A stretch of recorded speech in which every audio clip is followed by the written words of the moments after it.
Bonjour, en ce 8e dimanche du temps ordinaire à l'essai, je veux vous partager l'histoire d'un couple d'amis qui a fait une rencontre malheureuse au cours d'un voyage.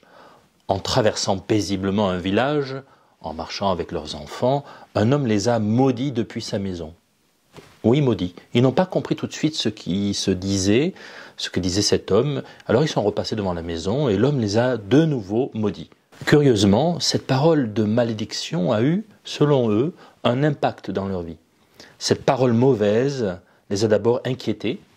Ensuite, des péripéties se sont multipliées et dans leur cœur, mes amis ont fait le lien avec la malédiction de cet homme.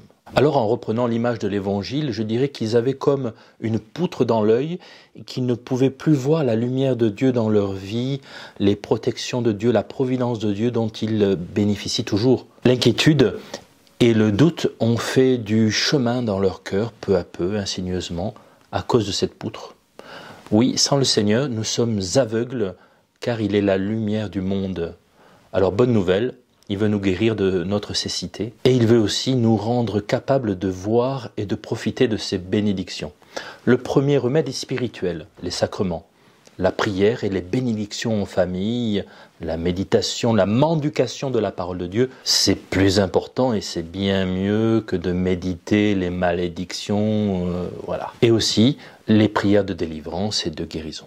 Second remède, il est plus d'ordre psychologique, avec des exercices pratiques comme par exemple au hasard la gratitude. Ils servent à préparer le chemin à la grâce. Saint Jean-Baptiste dit « Préparez les chemins du Seigneur ».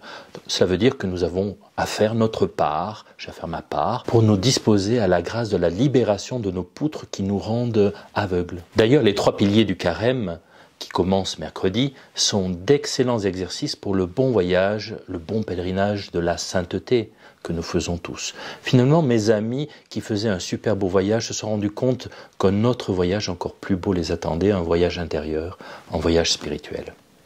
Et toi, comment accueilles-tu les lectures de ce dimanche? Aurais-tu des conseils à donner à mon couple d'amis? Si tu le souhaites, tu peux partager sous la vidéo ou par mail ta réflexion sur les lectures de ce jour ou un verset qui t'a nourri, interpellé.